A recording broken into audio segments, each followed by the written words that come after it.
कि किशोरी जी ने भी अपने एक पैर का नूपुर, नरसिंह मेहता जी के दोनों पैर में नूपुर थे। तो जूनागढ़ में विशेष रूप से जो उनका अपमान होता था वो इसलिए भी होता था क्योंकि घुंघरू पहन के घूमते थे, अब छम छम छम छम छम छम करते डोलते थे, तो सब लोग बड़ी हंसी उड़ाते थे उनकी। आ गया करताल पीटा आ गया, कीर्तनिया आ गया, गाल बजावा आ गया, चीखने चिल्लाने वाला आ गया, देखो मानव के नर के वेश में छोरी बन के घूम रहा है, ऐसा ऐसा लोग बोलते थे उनको। नरसिंह मेहता सब स्वीकार करते। तो किसी ने जाकर के वो लड़की के पिता से कह दिया, तुमने उनके बेटे से ब्याह पक्का किया, करताल पीटा, पुरुष होकर के स्त्रियों के वेश में घूमता है, उससे अपनी बेटी का ब्याह पक्का कर दिया। अरे हमने तो ऐसी स्थिति भी सुनी है कि उसके यहां पर एक समय भोजन बन जाए तो दूसरे समय भोजन की व्यवस्था नहीं होती। अपनी बेटी देने से पहले विचार कर लेना। और ये नियम भी है बंधुओं कि पिता को चाहिए अपनी पुत्री अपने से ऊंचे खानदान में भेजे। पुत्र के लिए चाहिए कि भले ही सामान्य कन्या आवे, बहुत धनवान ना हो, बहुत योग्य ना हो, बहुत सुंदर भी ना हो, बस भक्त हो तो पुत्र के लिए योग्य है। लेकिन पुत्री के विवाह में पिता को चाहिए कि ऐसा परिवार लूं जो मुझसे भी अच्छा हो, ऐसी जगह अपनी पुत्री को भेजना चाहिए। तो पिता को चिंता हो गई कि अरे मैं तो नरसिंह मेहता जी की प्रशंसा दो चार लोगों से, बोले वो सब झूठ तुमको बहका दिया है, तुम्हारी पुत्री वहां पे रोएगी अगर ब्याह हो गया तो, हम तो कह रहे हैं ब्याह करने से पहले थोड़ी जांच कर लो। तो पुत्री के पिता बोले मैं ऐसे कैसे संबंध तोड़ दूं, कोई और तरीका नहीं है? बोले हाँ एक तरीका है। बोले क्या? तुम बारात कैसी लेकर के आओ ऐसा पत्र लिख करके उनको भेजो, और उसमें इतनी सामग्री और इतनी योजनाएं बता देना कि नरसिंह मेहता घबरा जाए, अपने आप ही रिश्ता तोड़ दे। बोले प्रारंभ कहां से करें? बोले प्रारंभ यहीं से करो कि 60 वर्ष से जितने भी ऊपर के लोग बारात में आवे आपके बेटे की में, सब हाथी पे चढ़ के आवे, सबके लिए एक एक हाथी होना चाहिए, इतने घोड़े होने चाहिए, इतने ऊंट होने चाहिए, इतनी बग्गियां होनी चाहिए, इतने ढोल ताशे नगाड़े बजाने वाले होने चाहिए। हमारे नगर में आप बारात लेकर के आएंगे तो हमारा मान करने के लिए कम से कम बारातियों के गले में 9-9 लाख के हार होने चाहिए, 9-9 लाख के, ऐसी मणियां होनी चाहिए, ऐसे रत्न होने चाहिए। और दुल्हा अभी तो मतलब ये चली रही है, 2-4 पन्ने तो बारातियों के में ही लिख दिए कि ऐसा ऐसा हो, तो दुल्हा की बारी आई, 4 पन्ने में दुल्हा की ऐसी जूती होनी चाहिए, ऐसा पाग हो, ऐसी घोड़ी हो कि महाराज उसको देख करके, घोड़ी देख करके मूर्छित होने लग जाएं, दुल्हा की तो दूर की बात है। सब पत्र लिख दिया। बोले अब तो नरसिंह मेहता, अरे बड़े बड़े सेठ साहूकार के पास भी पत्र पहुंच जाए तो वो रिश्ता तोड़ देंगे कि भाई हम नहीं कर सकते, नरसिंह मेहता तो तोड़ ही देगा, और इसमें आपकी भलाई होगी कि आपने नहीं तोड़ा, उन्होंने तोड़ा। हाँ भेज दो। पत्र पूरा लगा करके जय श्री कृष्ण ऊपर लिख करके भेज दिया। नरसिंह मेहता बैठे थे, इतने में वो पत्रवाहक पहुंचे। अरे नरसिंह जी आपके नाम से पत्र आया है। बोले अच्छा लाओ भैया दो। जैसे ही पत्र दे करके गए, नरसिंह मेहता भजन कर रहे थे, भजन करने के बाद पत्र देखा, उस पर जय श्री कृष्ण लिखा था। अरे भैया आपने कहा ये तो मेरे नाम का पत्र है, मेरे नाम का पत्र होता तो नरसिंह मेहता, जय श्री कृष्ण ठाकुर जी का पत्र, मैं तो इसको खोलूंगा भी नहीं, दूसरे का पत्र देखना नहीं चाहिए। ठाकुर जी के किसी भक्त ने भेजा होगा, भैया दूसरे का पत्र पढ़ना गलत बात है, मैं नहीं खोलूंगा। भीतर गए, ठाकुर जी के सामने धर दिया, आपके किसी प्रेमी ने आपके लिए पत्र भेजा है, जय जय, पढ़ लेना, विचार कर लेना। नरसिंह मेहता गए, ठाकुर जी बोले पढ़ ले, एक बार देख तो ले, कम से कम घोड़ी तो हुस्त पुस्त ले आई हो। लेकिन ठाकुर जी मन में विचार, बोले नरसिंह मेहता का कितना समर्पण है मेरे प्रति, केवल मेरा नाम जय श्री कृष्णा तो संबोधन है, जय श्री कृष्णा तो एक प्रणाम है, वो देख करके वो कहता है कि मेरे नाम का पत्र है तो मैं देखूं। अब जब मेरे को देखने को कहा है तो जिम्मेवारी मेरी है। यहां बहुत दिनों तक जब नरसिंह मेहता की कोई खबर नहीं आई तो लड़की वालों ने समझा भाई रिश्ता पक्का ही होगा, तभी कुछ नहीं आया है, तैयारी करो। एक आध बार बीच में मिल भी गए तो बोले आपने सब देखा? हाँ सब ठीक है, हम तो लेके आएंगे अपने बेटे की बारात। ठीक है तो पढ़ ही लिया होगा। नरसिंह मेहता जी तो एक घोड़ी लेकर के आए, बेचारी उसकी भी उम्र पूरी हो गई थी, वो चलते चलते कभी लड़खड़ा जाती थी, ऐसी तो घोड़ी आई। बारात में 12 तो सूरदास थे जिनके नेत्र ही नहीं है, बेचारे लाठी पकड़ के एक दूसरे कंधा पे हाथ धर के, ये तो बाराती है। ढोल ताशे नगाड़े बजाने वालों में से एक ही कोई मंजीरा बजाने वाला, हरि नाम कीर्तन चल रहा है, हरे कृष्ण कृष्ण हरे कृष्ण हरे हरे, यही बैंड बाजा था। ठाकुर जी ने दाऊ दादा से कही, दाऊ दादा नरसी की बारात देखो, बारात कम लग रही है, ऐसा लग रहा है सब्जी मंडी से सब्जी लाई जा रही है क्या, घर के 4-5 सदस्य लेके आ रहे हैं। लेकिन यानी मेरे भरोसे छोड़ दिया तो व्यवस्था मैं ही करूंगा। इतने में ही एक सेठ जी आए, सेठ जी नहीं थे, ठाकुर जी नहीं भेजे, अक्रूर जी जाइए, सेठ जी बनकर। सेठ जी आए, आकर के नरसिंह मेहता जी पहचाना? बोले नहीं भैया। अरे आप वहां कीर्तन करने आए थे, मैं कीर्तन में सबसे आगे बैठा था, मुझे पता चला आपके बेटे का ब्याह है, मैं सेवा करूं थोड़ी, बारात में मेरे भी परिवार के लोग, मेरे भी जन आना चाहते हैं, वो भी चाहते हैं कि आपके साथ आपके बेटे की बारात। अरे चलो भैया कोई दिक्कत नहीं, आ जाओ। थोड़े ढोल ताशे नगाड़े वाले ले आऊं? बोले ले आओ। अब वो तो महाराज लेकर के आए कम से कम 12,000 लोग, ऐसी ऐसी मणियां, ऐसे ऐसे रत्न पहन करके, ऐसे ऐसे सुंदर सुंदर आभूषण पहन पहन करके लोग। नरसिंह मेहता देखें, बोले ये परिवार है आपका? बोले भैया हमारे जो समधी जी हैं उनको कहीं से पता तो करवा दो कि भोजन की व्यवस्था रखी हो उन्होंने। बोले वहां सब व्यवस्था, हमें चलने दो। इतने में ही एक और सेठ जी आए, कहीं दूसरे, अरे नरसिंह जी मैं आपका कीर्तन सुना था वहां पे, बड़ी कृपा, पता चली आपके बेटे का ब्याह है। में कम से कम 100 घोड़ी और ये पशुशाला है, बहुत सुंदर एक घोड़ी है, आपकी आज्ञा हो तो उस पर इनको बैठा दें। बोले हाँ बैठा। मेरे यहाँ हाथी भी हैं, घोड़े भी हैं, आपकी कृपा हो जाए। ये बेचारे सूरदास बिना नेत्रों के लाठी, उस पर बैठा देते हैं इनको। बोले हाँ बैठा दो। हाथी आ गए, घोड़े आ गए, उस पर सूरदास बैठे हैं। महाराज पूरी बारात सजती जा रही है। कोई आया, बोले अरे नरसिंह जी हमने वहां कीर्तन आपका सुना था। बोले तो? बोले हमारा जो है कपड़े का व्यापार है, बहुत बढ़िया अचकन सिलते हैं हम, हमको पता चला आपके बेटे का, हम अचकन बना के लाए हैं, पहना दें? बोले पहना। तो घोड़ी से उतार के अचकन पहना दी सिर पर। महाराज वो सामान्य नहीं थे, वैकुंठ से बनकर के आई है नरसिंह मेहता के पुत्र की अचकन। सोने की जड़ी लगी है महाराज, मणियां चमक रही हैं, ऐसा सुंदर स्वरूप लग रहा है, मोर पुच्छ लहरा रहा है, लग रहा है द्वारिकाधीश ही बैठे हैं क्या घोड़ी के ऊपर। नरसिंह मेहता बोले वाह भैया अपने आप ही बनती जा, हमने तो निमंत्रण ही 4 बनवाए थे, अपने आप ही सब हो रहा है। ये फैला कौन रहा है कि हमारे बेटे का ब्याह है? सब बढ़िया है, ठाकुर जी सबकी कृपा कर रहे हैं। यहां नगर में तैयारी चल रही थी ब्याह की, तो लड़की वालों ने कहा भैया बारात देख तो लें कैसी है। किसी से कहा देख करके आओ, कितनी दूर आ गई। दौड़ करके वो व्यक्ति, अरे सेठ जी कमाल हो गया, कमाल हो गया, क्या कहूं महाराज, ऐसी बारात ऐसी बारात। बोले कैसी? अरे पर्वत पर चलिए, ऊपर से देखनी पड़ेगी, किलोमीटरों लंबी है, दूरबीन लगानी पड़ेगी तब जाकर के तो बारात दिखेगी, इतनी लंबी चौड़ी और ऐसी बारात। और सुनिएगा, बोले क्या?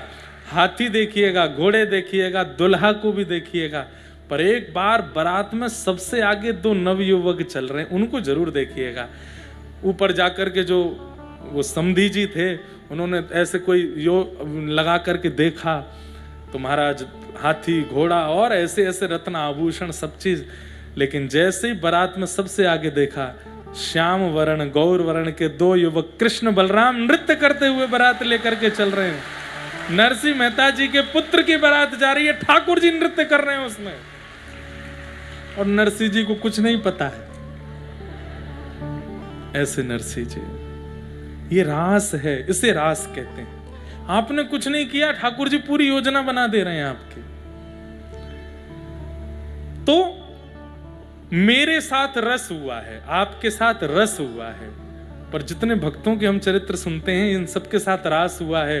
हम भक्ति के पथ पर इसलिए चल रहे हैं कि हे नाथ मुक्ति नहीं चाहिए, भुक्ति नहीं चाहिए, बस एक बार हमारे संग भी कुछ रास करो, कोई अनुभव ऐसा कराओ। और होते हैं थोड़े थोड़े रास तो सबके साथ होते हैं। वृंदावन की बहुत याद आई, तभी किसी ब्रजवासी का फोन आ गया। वृंदावन की बहुत याद आई तो ब्रज से कोई आ गया। वृंदावन की बहुत याद आई तो वहां का कोई प्रसाद लेके आ गया। वृंदावन की बहुत स्मृति हुई तो परिवार के किसी व्यक्ति का फोन आ गया, भैया हम ब्रज जा रहे हैं, चलोगे? ये छोटे छोटे रास तो सबके साथ होते हैं, पर वो विशिष्ट रास हो, उसकी इच्छा सबके चित्त में होनी चाहिए। गोपियां रास का अधिकार प्राप्त कर चुकी हैं। ये व्रज की गोपियां कौन है बंधुओं? ये त्रेता के दंडकारण्य वन के वही संत हैं जो राम जी के दर्शन के इच्छा में रह गए, लेकिन राम जी का दर्शन नहीं हो पाया। तब हनुमान जी ने आकर के इनको सांत्वना दी, आप लोग चिंता मत करो, राघव जी के आपको दर्शन नहीं हुए, प्रतीक्षा करो, अगले युग में भगवान कृष्ण बनकर के आएंगे और आप सब संत व्रज की गोपी बनकर के आओगे, तब ठाकुर जी आपको अनुभव कराएंगे। लोग व्रज की गोपियों पर उंगली उठाते हैं। व्रज की गोपियां ठाकुर जी के साथ नाची, व्रज की गोपियों ने ठाकुर जी के साथ ये किया। अरे तुमको पता क्या है कि कितना तप किया है उन्होंने इस अनुभव को प्राप्त करने के लिए। एक युग की प्रतीक्षा है उन गोपियों की। श्रुति रूपा, स्मृति रूपा ये सारी गोपियां हैं जिनके चित्त में प्रेम, प्रेम कैसा सुनिएगा अभी, ऐसा प्रेम हम आप सबके जीवन में आ ही नहीं सकता, ऐसा प्रेम है इन गोपियों का। इन गोपियों को ठाकुर जी ने आज्ञा दी थी कि मैं शरद पूर्णिमा की रात्रि पर तुम सबको स्वीकार करूंगा। आज जैसे ही पूर्णिमा का चंद्रमा उदयमान हुआ, आकाश में पूर्णिमा जैसे ही पहुंचा, सब गोपियों का चित्त व्याकुल होने लगा कि आज तो वही पूर्णिमा है जिस पूर्णिमा में श्याम सुंदर हमको मिलने वाले हैं। युगों की प्रतीक्षा आज पूरी होने वाली है। इतने में ही कदम्ब वृक्ष के नीचे ठाकुर जी बैठे हैं और सुंदर वेणु को अपने अधर पर धारण करके जैसे ही कोमल छिद्रों को कोमल उंगलियों से आच्छादित किया, प्राण पिरोए वंशी में, आहा, निशम्य गीतम तदनंगवर्धनम व्रज स्त्रिया कृष्ण गृहीत मानसा आजग्मुरन्योन्यमलक्षितोद्यमा सयत्र कांतो जवलोलकुंडला।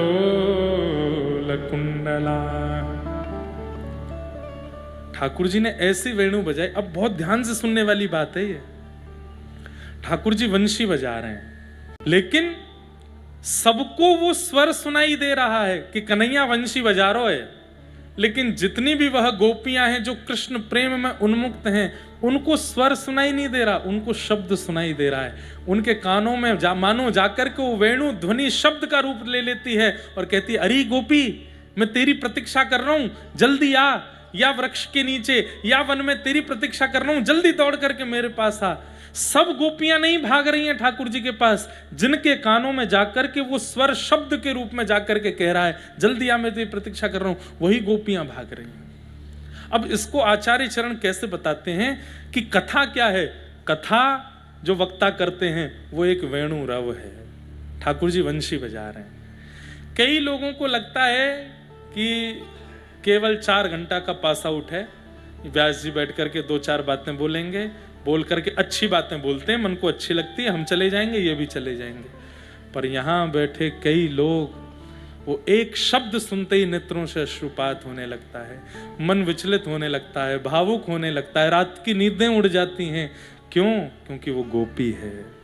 उसके लिए वो शब्द नहीं है, उसके लिए वो ठाकुर जी की वाणी है। उसको लगता है कि ठाकुर जी मुझे बोल रहे हैं, ठाकुर जी ये मुझे आज्ञा कर रहे हैं, ये मुझसे कही जा रही है बात, मुझे ये करना ही है जो यहाँ बोल दिया गया है। ये विश्वास उनके चित्त में प्रकट हो जाता है। सबके हजारों लोग कथा सुनते हैं, बुरा नहीं मानिएगा, पिछले 6 दिनों में लाखों लोग कथा सुनकर के बड़ोदरा में गए, पर परिवर्तन 2 के अंदर ही आएगा, ये मैं प्रमाण से कह सकता हूँ।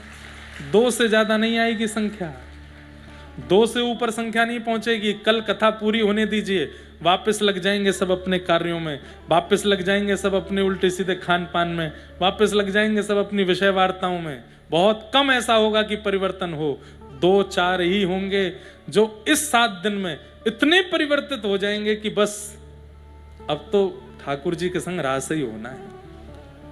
वो 4 ही हैं जिनको ये कथा कृष्ण वाणी के रूप में लग रही। बाकियों को लग रहा है कि इंद्रेश जी बैठे हैं, वे बैठ करके बोल रहे हैं, या कोई भी वक्ता बैठे हैं बैठ के बोल रहे हैं। नहीं, एक बात बोल दूं, जब आप रास के अधिकारी हो गए होंगे तो आपको कथा पंडाल पंडाल नहीं लगेगा, आपको रास का ये प्रांगण लगेगा। आपको यहाँ बहने वाली जो ब्यार है वो ब्यार ना लग के यमुना जी के जल के छींटे लगेंगे। आपको दिखने वाले वैष्णव जन सामान्य ना लग के ब्रजवासी दिखेंगे। और मंच पर बैठकर कथा सुनाने वाला वक्ता कोई वक्ता ना लग करके व्रज की कोई प्रधान गोपी लगेगा जो हमें श्री ठाकुर जी के समीप ले जा रहा है। अरे गिरिराज जी के प्रति यदि पर्वत की और पत्थर की भ्रांति है तो आप अभी भक्त नहीं बने। यमुना जी के प्रति जल की भ्रांति है तो आप अभी भक्त नहीं बने। व्रज रज के प्रति यदि आपकी मिट्टी की भ्रांति है तो आप अभी भक्त नहीं हुए। और ब्रजवासियों के प्रति मानव की भ्रांति है तो आप अभी भक्त नहीं हुए। ठाकुर जी के स्वरूप के प्रति यदि मूर्ति की भ्रांति है तो अभी आप भक्त नहीं। ये सब परिवर्तित हो जाएगा। हम लोग देखते हैं हमारे गिरिराज जी में ठाकुर जी जहां हाथ रखे वहां हाथ का चिन्ह, मन में विचार करता हूं कि इतना निष्ठुर है, ये कैसे हाथ बन गए? क्योंकि ठाकुर जी की गिरिराज जी के प्रति पत्थर की भावना नहीं है, ठाकुर जी की गिरिराज जी के प्रति किशोरी जी के हृदय की भावना है। इसलिए जहां ठाकुर जी हाथ रखते थे वहीं चिन्ह प्रकट हो जाता, जहां चरण रखते थे वहां चिन्ह प्रकट हो जाता था। मन की भ्रांति मतलब ब्रह्म। ये जो वहम हमारे चित्त में है कि ये पत्थर है, ये नदी है, ये व्रजवासी मानव हैं, ठाकुर जी मूर्ति पाषाण है, प्रसाद केवल अन्न है, ये भ्रांति सबसे पहले हमारे चित्त से जाती है। तब समझो कि आप गोपी बन गए हो। आपको यमुना जी जल नहीं लगता है, आपको उसके प्रति साक्षात पटरानी की भावना है। तो ये गोपियां, सबको लग रहा है कि कृष्ण बंसी बजा रहे हैं, पर कुछ गोपियों के चित्त को लगता है कि नहीं, कृष्ण हमें बुला रहे हैं। और वो गोपियां दौड़ पड़ती हैं वृंदावन की ओर। असंख्य गोपियां इकट्ठी हो गई। अर्धरात्रि का समय, ठाकुर जी के सामने पहुंच गई गोपियां। और कैसे पहुंची यहां पर वर्णन किया गया। कोई गोपी गैया का दूध दोह रही थी, कोई सीरा बना रही थी, कोई पति को भोजन करा रही थी, कोई आंखों में काजल लगा रही थी, कोई मांग में सिंदूर भर रही थी, कोई बच्चे को खिला रही थी। और ये सब क्रिया करते करते सब गोपियां दौड़ पड़ी हैं, उन कार्यों को बीच में छोड़ करके। आतुर जैसे ही पहुंची, ठाकुर जी वेणु राव करना बंद कर देते हैं और सब गोपियों को देख करके कहते हैं, स्वागतानि वा ब्रजस्यानामयं कश्चित् वृतागमन कारणम। प्रसंग तो देखिए बहुत सुंदर सुंदर बीच में और भी हैं। यहाँ पर बीच में परीक्षित जी को संशय हो गया। सुखदेव जी कथा सुना रहे हैं, परीक्षित जी बोले, भगवान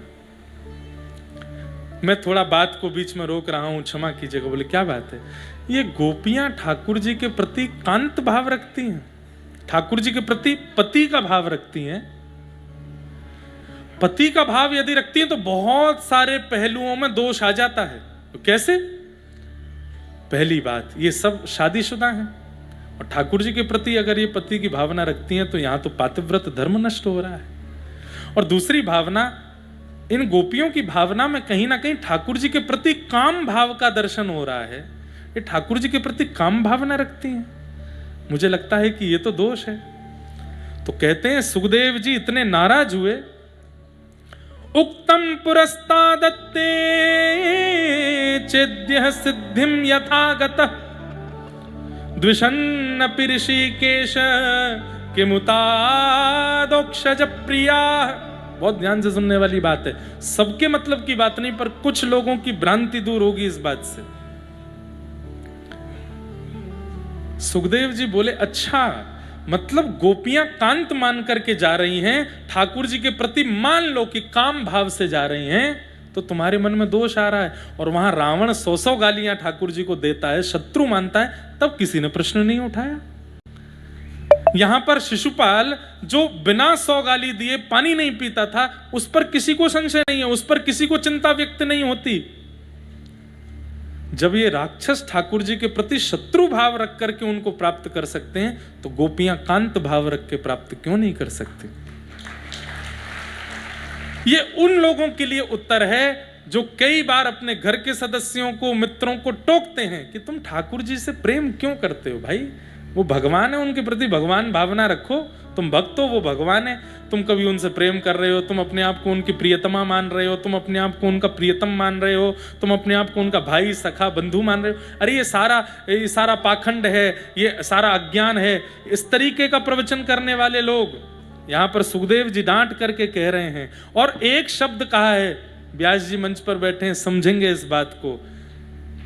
शुकाचार्य जी कह रहे हैं गोपियां कांत मान करके जा रही हैं, नहीं कि मुतादोक्षज प्रिया, अदोक्षज भगवान भी इनको अपनी कांता मानते हैं, इनको अपनी प्रियसी मानते हैं। ठाकुर जी के प्रति प्रेम होना ही प्रेम शब्द को सौभाग्यवंत बनाता है। संसार के प्रति प्यार होता है, आसक्ति होती है, प्रेम नहीं होता। प्रेम कहते किसको हैं, गोपियां परिभाषा देंगी, अभी समझिएगा उस बात को।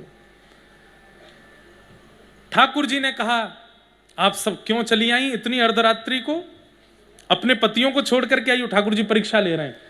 ओहो आप सब शादीशुदा हो, आप सब पति युक्त हो। अरे कईयों के तो बच्चे भी हैं, कईयों के तो नाती भी हैं। भगवान के रास में कौन सी गोपियां आई हैं। कई लोगों का भ्रम यहां भी टूटेगा। आबाल वृद्ध वनिता, 6 वर्ष से लेकर के 150 वर्ष तक की गोपियां हैं। मतलब 6 वर्ष की वो गोपी भी है जिसको स्त्री पुरुष का भेद नहीं पता, और 150 वर्ष की वो गोपी भी है जिसको 4 गोपियां उठा के चल रही है, दांतें नहीं है मुख में। और 150 वर्ष की गोपी से लेकर 6 वर्ष तक की गोपी, सबके चित्त में कृष्ण के प्रति एक ही भाव है। ये कैसे हो सकता है? ये सांसारी मोह नहीं है, ये सांसारी आकर्षण नहीं हो सकता। अरे कोई दादी अम्मा के समय की बूढ़ी माता जी, अब कोई, और ठाकुर जी की उम्र कितनी है? 6.5 वर्ष के हैं लाला। कितने वर्ष के? नहीं, 7.5 वर्ष के। गिरिराज उत्सव के 1 वर्ष बाद का ये क्रम है। 7.5-8 वर्ष के बीच के हैं ठाकुर जी। 7.5-8 वर्ष के बालक के प्रति कांत भाव आ सकता है? अगर कोई बालक यहाँ 6.5-7 वर्ष का हो, उसको मंच पे लाके खड़ा करो, इतनी भीड़ देख के रोने और लगेगा वो। उसके प्रति कांत भाव, उसके प्रति पति का भाव, उसके प्रति प्रेमी का भाव, इलॉजिकल बात है। बहुत लॉजिकल चिल्लाता है आज का समाज। ये बिल्कुल लॉजिकल हो ही नहीं सकता। तो जब लॉजिकल नहीं है, इसीलिए तो वो प्रेम है। यहां आप सिद्ध नहीं कर पाओगे, आज की बुद्धि से इसको बैठा ही नहीं पाओगे। गणित आपकी फेल हो जाएगी। यहां पर ये रास हो कैसे गया? पर हो गया क्योंकि वो प्रेम है। वहां पर सामान्य शरीर का भाव नहीं है, वहां सामान्य इंसानों का प्रेम नहीं है। इंसानों में उम्र देखी जाती है, इंसानों में शरीर देखा जाता है, इंसानों में सुंदरता देखी जाती है। यहां पर ये सब नहीं देखा गया। एक गोपी तो एक आंख में काजल लगा के आई है बस, और ठाकुर जी उसको भी, अरे प्रिय तू तो बड़ी प्यारी लग रही है। आप सब हंस रहे हो, लेकिन वहां वो वास्तविक मान रही है। एक गोपी अपनी चोटी गूंथ रही थी, तो एक तरफ की चोटी गूंथ पाई थी, दूसरी तरफ की चोटी खुली रह गई। इतने में ही वंशी की धुनाई तो ऐसे ही दौड़ी है।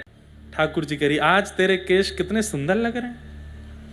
यहां रूप सौंदर्य नहीं देखा जा रहा है किसी का भी। एक गोपी एक आंख में काजल लगा रही थी, तो वंशी की धुन आने लगी, तो मन में विचार करने लगी, ठाकुर जी बुला रहे हैं, दौड़ी। आधे रास्ते में दूसरी गोपी ने कही, अरे एक आंख में काजल लगा के आइए, ऐसा लग रहा है एक आंख से काणी है क्या। काणी समझते हैं? जिनकी एक आंख थोड़ी छोटी हो। दूसरी में लगा किया। अब वो दूसरे में जब काजल लगा रही है तो उसको सहन नहीं हो रहा। ठाकुर जी प्रतीक्षा कर रहे हैं, सब गोपी मुझसे पहले पहुंच जाएंगी, कैसे लगाऊं। तो बार बार हाथ हिले, कभी ऊपर जावे कभी नीचे। जब पूरे आंख पे काजल फैल गया, दर्पण में देखा तो एक आंख में तो बढ़िया काजल, एक में फैला हुआ काजल लगा है। मन में विचार करने, अब इसको सही करने में समय लगेगा, तो पूरा काजल हाथ में लिया, पूरे मुंह पे ही लगा लिया, आंख दिखेगी बस। जब वो गोपी दौड़ी करके आई, कोई गोपी बोली, अरे तू कहा करके आई, पूरे मुंह पे काजल पोती आई।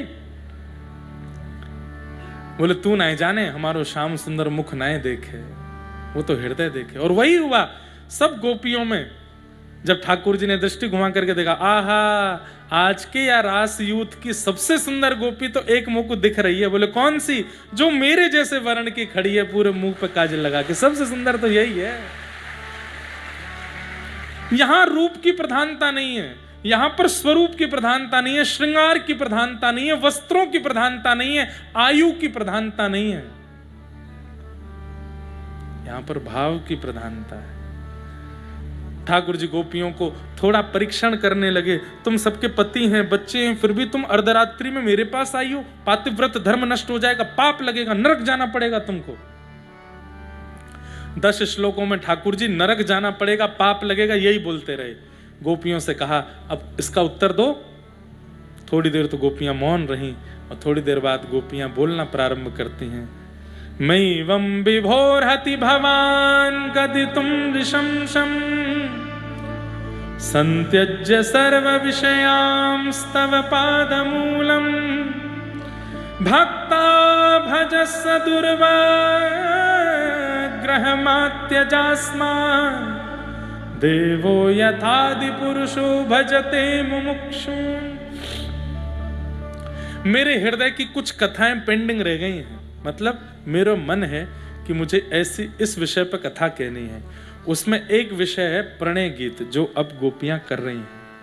ये गुप्त गीत है भागवत जी का, जैसे गोपी गीत प्रकट गीत है, प्रणय गीत गुप्त गीत है। यहां पर गोपियों का प्रेम सुनिए आप। गोपियां क्या कहती हैं? हे श्याम सुंदर, आपको क्या लगता है कि हम आपसे मिलने आई हैं, आपका स्पर्श करने आई हैं, आपको देखने आई हैं, आपसे कुछ मांगने आई हैं, या आपको कुछ देने आई हैं? नहीं। अरे हम तो भात की भांति हैं। भात समझते हैं? चावल। गोपियां कह रही हैं भक्त और भात की एक ही नाम राशि है, और दोनों के निर्माण की जो प्रक्रिया होती है वो भी एक है। जैसे भात को पहले धनकुटा से कूटा जाता है, उसके छिलके उतारे जाते हैं, खौलते पानी में डाला जाता है, जब वो मीड़ करके देखा जाता है, नरम गर्व तक हो जाता है, उसके बाद उसको दाल के साथ परोसा जाता है और भोक्ता दाल लगा करके चट कर देता है। बनने में लगे जिसको 5 दिन, पाने में नहीं लगते 5 मिनट। वही हमारी स्थिति है। आज तुम तक पहुंचने में हमने कितने पापड़ बेले आपको क्या पता। लोक मर्यादा, लाज मर्यादा, घर की प्रतिष्ठा, हम स्त्रियां हैं, हम पर कीचड़ उछालना बहुत आसान होता है। कृष्ण, एक पुरुष के ऊपर कोई बात बनाना, उस पर भी लोग 4 विचार करते हैं, और कोई बात बन भी जाए तो भी लोग सुन करके भूल जाते हैं। पर एक स्त्री पर बात बनाना, कह देना बहुत आसान होता है। बंधुओं, जब सीता जी पर प्रश्न चिन्ह उठाया गया, वाल्मीकि रामायण वर्णन करती है, मुझे वो श्लोक याद नहीं है लेकिन मुझे उसका भाव याद है। तो वाल्मीकि जी ने जाकर के कहा कि सीता जी ऐसी नहीं है, आदि आदि सब। राम जी तो सब जानते हैं, पर पूरे विश्व को दिखाना चाहते थे कि जिस सीता पर तुम लोगों ने प्रश्न चिन्ह उठाया, उनकी पवित्रता तो देखो। सीता जी क्या कहती हैं? यदि राम जी के अलावा कोई अन्य पुरुष का चिंतन यदि स्वप्न में भी मेरे चित्त में हुआ हो, ना हुआ हो, ध्यान से सुनिएगा, राम जी के अलावा अन्य पुरुष का चिंतन स्वप्न में भी यदि मेरे चित्त में ना हुआ हो, केवल राम जी ही मेरे मन में, चित्त में, स्वप्न में रहे हों, तो इसका प्रमाण धरती फट करके मुझे स्वीकार कर ले। और तुरंत पृथ्वी खुल गई और श्री सीता जी उसमें गए। सीता जी के प्रति राम जी बोले अब कुछ नहीं। एक स्त्री का अपमान करना बहुत आसान लगता है लोगों को। आज तक कितने लोग उसकी भरपाई नहीं कर पाए जो सीता जी का अपमान हुआ, अपराध हुआ। प्रसंग आता है कि विमान आया जब भगवान श्री राम के साकेत गमन के लिए, तो इतने विमान आए, जितने अयोध्यावासी थे सबके लिए विमान आया, लेकिन उस व्यक्ति के लिए विमान नहीं आया जिसने सबसे पहले सीता जी पर प्रश्न उठाया। माने तो सब लोग उसकी बात में हामी सबने भरी थी, लेकिन फिर भी जिस उस बात को प्रकट करने वाले के लिए विमान नहीं आया। तो सब लोग जाने लगे, तो राम जी ने हनुमान जी से कहा कोई रह तो नहीं गया? बोले कि महाराज एक व्यक्ति रह गया है। बोले कौन? सामने आए तो राम जी बोले ये तो वही है जिसने सबसे पहले सीता जी के भाव पर प्रश्न चिन्ह उठाया, उनकी पवित्रता पर प्रश्न चिन्ह उठाया, इसके लिए विमान नहीं आया। तो राम जी बोले क्यों नहीं आया? तो विमान भी बोलते थे, तो विमानों ने कहा जो हमारी आचार्य की अवहेलना करता है, जो हमारी किशोरी जी की अवहेलना करता है, आपकी अवहेलना करने वाला रावण था, उसको भी वैकुंठ मिल जाएगा, लेकिन आचार्य की अवहेलना करने वाले के लिए वैकुंठ के द्वार सदा के लिए बंद रहते हैं, इसके लिए विमान नहीं आएगा। तो राम जी को उस पर दया आ गई, तो राम जी ने धीरे से कहा सुनो, तुम हमारे सिंहासन के नीचे छुप के बैठ जाओ, हम अपने विमान में ले चलते हैं। ले गए, एक एक करके सारे विमान साकेत धाम में प्रवेश कर रहे थे। राम जी का सबसे बड़ा विमान जैसे ही प्रवेश करने लगा तो साकेत धाम के द्वार बंद हो गए। राम जी बोले ये क्या हुआ? 33 कोटि देवता खड़े हैं सामने, पुष्प वर्षा हो रही है, सब सोच रहे हैं ये मार्ग बंद क्यों हुआ। तब साकेत धाम बोल पड़ा कि आपके सिंहासन के नीचे जो बैठा है पहले इसको हटाओ, पहले इसको निकालिए, ये साकेत का अधिकारी नहीं है, हमारी आचार्य की पवित्रता पर प्रश्न चिन्ह उठाया है इसने, इसको हम स्वीकार नहीं करेंगे। राम जी बोले भैया आप देखो, अब हम तुमको ले नहीं जा पाएंगे, लेकिन तुम चिंता मत करो, साकेत नहीं रहेगा, हम तुमको स्वर्ग भेज देते हैं, ठीक है? साकेत में नहीं रहोगे, स्वर्ग में तो रह लोगे। बोले आप जहां भेज दोगे। हे इंद्र इधर आओ, इसको लेकर के जाओ स्वर्ग में, इसकी बढ़िया खातिरदारी करना, हाँ इसको रखना वहीं पे। इंद्र ने तुरंत अपना मुकुट उतार के चरणों में धर दिया, बोले इसी वक्त इस्तीफा देता हूं, लेकिन स्वर्ग में इसको लेके नहीं जाऊंगा। हमारी किशोरी जी के ऊपर प्रश्न चिन्ह उठाया इसने। ध्यान से सुन लीजिएगा, स्त्रियों के ऊपर निंदा स्तुति करने वाले लोग, क्या होता है उसका परिणाम? उनकी पवित्रता पर प्रश्न उठाने वाले लोग, क्या होता है उसका परिणाम? इंद्र तैयार हैं अपनी पदवी छोड़ने के लिए। कहते हैं, आप सबको पता है, जब आप अपने आसन पर बैठ करके कोई भी जप कर्म करते हैं तो पंडित जी कहते हैं उठने से पहले जल छोड़िए, और जल छोड़ के माथे से लगाइए सम शक्राय नमः। क्यों? सतकृतवे नमः, कि कहीं आपका पुण्य इंद्र ना ले जाए। इंद्र पुण्य क्यों ले जाते हैं? कहीं ये इतना पुण्य ना कर ले कि अगले मनवंतर में ये इंद्र बन जाए। इतनी प्यारी है उनको अपनी गद्दी। इंद्र अपनी गद्दी नहीं छोड़ते, लेकिन सीता जी की अवहेलना करने वाले को स्वर्ग रखना पड़ेगा तो मैं त्याग करने को तैयार हूं। इंद्र ने भी मना कर दिया, तो राम जी बोले चिंता मत करो, हम पे 2 ही लोग हैं, क्या और भी हैं? और दूसरा लोग कौन सा? बोले शिवलोक में रह लोगे, हैं तो वहां पे भूत प्रेत पिशाच, भूत प्रेत रहते हैं, लेकिन हम शंकर जी से कह देंगे भूत प्रेत तुम्हारा कुछ बिगाड़ेंगे नहीं, थोड़ी एक जगह मिल जाएगी, रह लेना, जैसे आपकी आज्ञा। शंकर जी आए, बोले बाबा आए, कहिए राम जी। बोले इसको आप शिवलोक में ले जाओ। शंकर जी बोले मेरी तीसरे नेत्र अभी फड़फड़ा रहा है और त्रिशूल बस तैयार बैठा है, आप इसको हवाले तो करो, मेरे जला के भस्म कर दूंगा इसको। राम जी के पीछे जाके छुप गया, बोले भगवान मुझे बचाओ। बोले भैया अब तो एक ही लोक रह गया है, वो कौन सा? बोले नरक लोक। तुम चिंता मत करो, तुमको खोलते कढ़ाई में नहीं डाला जाएगा, तुमको पकोड़ा नहीं बनाया जाएगा नरक में। नरक के 28 प्रकार के नरकों का वर्णन है ना, बड़ा खतरनाक। तुमको यमराज जी अपने दूतों में शामिल कर लेंगे। भैंसा पे बैठ के यमराज जी आए, बोले इसको ले जाओ यमलोक ले जाओ। बोले महाराज पापियों के लिए है यमलोक, महापापियों के लिए है यमलोक, ये तो जघन्य पापी है, इसने सीता जी के पवित्रता पर प्रश्न उठाया, इसके लिए तो नरक में भी हमारे यहाँ जगह नहीं है, नहीं लेके जाएंगे। सोचिए, परमात्मा हूं, मैंने ही यमलोक बनाया, मैंने ही स्वर्ग बनाया, मैंने ही साकेत बनाया, मैंने ही शिवलोक बनाया, मैंने पूरा ब्रह्म, मेरी बात नहीं मानोगे? नहीं मानेंगे। तब बोले फिर ये इसको भेजें कहां?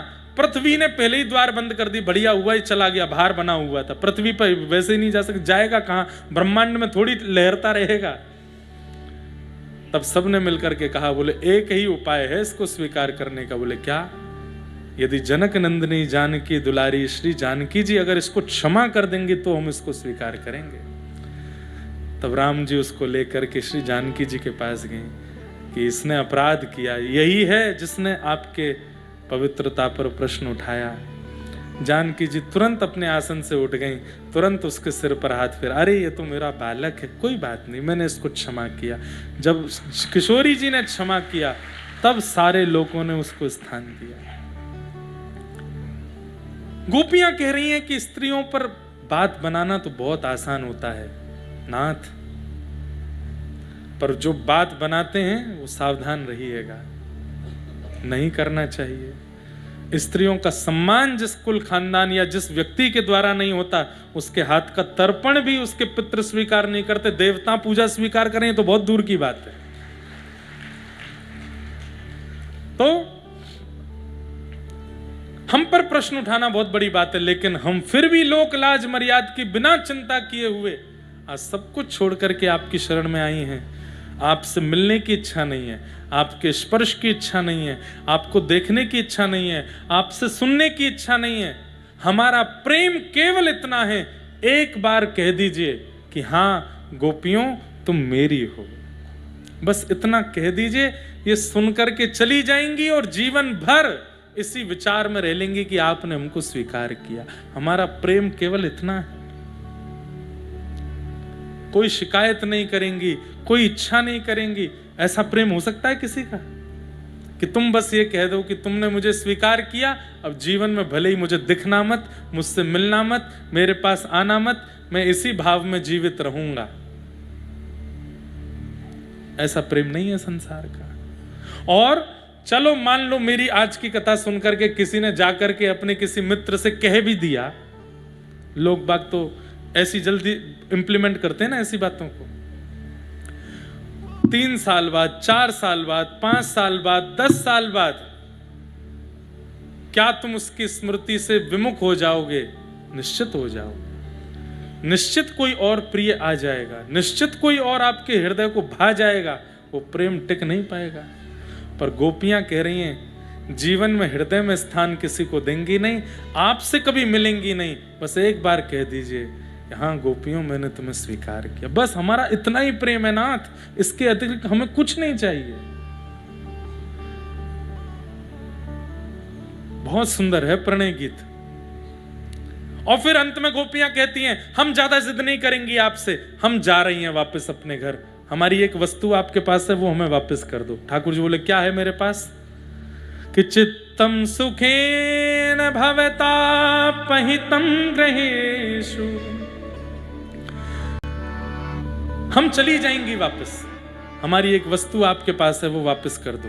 आज एक बात सुन लीजिए, रुक्मणी मंगल की कथा तो कल ही होगी, आज तो किशोरी जी और ठाकुर जी को विवाह उत्सव कर देंगे यहाँ पे उसी भाव से श्री ठाकुर जी का विवाह उत्सव हो जाएगा, क्योंकि फिर रेलगाड़ी भागेगी उसमें आनंद आता नहीं। किशोरी जी और ठाकुर जी को कल फिर रुक्मणी मंगल से कथा का भाव प्रारंभ करेंगे। हम प्रेम से रास की कथा कह लें, हमको उसमें सुख मिल रहा है। हमारा तो देखो मन अगर कर जाए, अगर हमें खुली छूट कोई दे दे तो हम प्रथम स्कंद पे ही 7 दिन बोले, हमको उसी में सुख मिल जाएगा, उससे आगे जाने का मन ही नहीं होता। पर क्रम कभी कभी फिर पूर्ण नहीं होते तो कई विद्वान लोग प्रश्न उठाने लग जाएंगे, इसलिए क्रम पूर्ति आवश्यक है। गोपियां कहती हम जा रही हैं वापस, अपने अपने घर जा रही हैं। ठाकुर जी से बोली लेकिन हमारी एक वस्तु आपके पास है, हमें वापस करो। ठाकुर जी बोले मेरे पास क्या है? बोले हमारा चित्त आपके पास है, हमारा मन आपके पास है। बातें ऐसी करो कि ठाकुर जी पे प्रत्युत्तर नहीं रहे दोबारा देने के लिए। अब बताओ गोपियां क्या कह रही है? हमारा मन आपके पास है, वो हमें वापस करो। अगर हम बिना मन के वापस चली गई तो वैसे ही हमारा जीवन बर्बाद हो जाना है। क्यों? बच्चे कहेंगे माँ सीरा बना दो, हम कहेंगे नहीं बनाना। क्यों? मन नहीं है। मन कहाँ है? मन तो कृष्ण के पास है। पति कहेंगे चलो यमुना तट पर घूमने चलते हैं, हम कहेंगे नहीं जाना। क्यों नहीं जाना? मन नहीं है। मन कहाँ है? मन तो कृष्ण के पास है।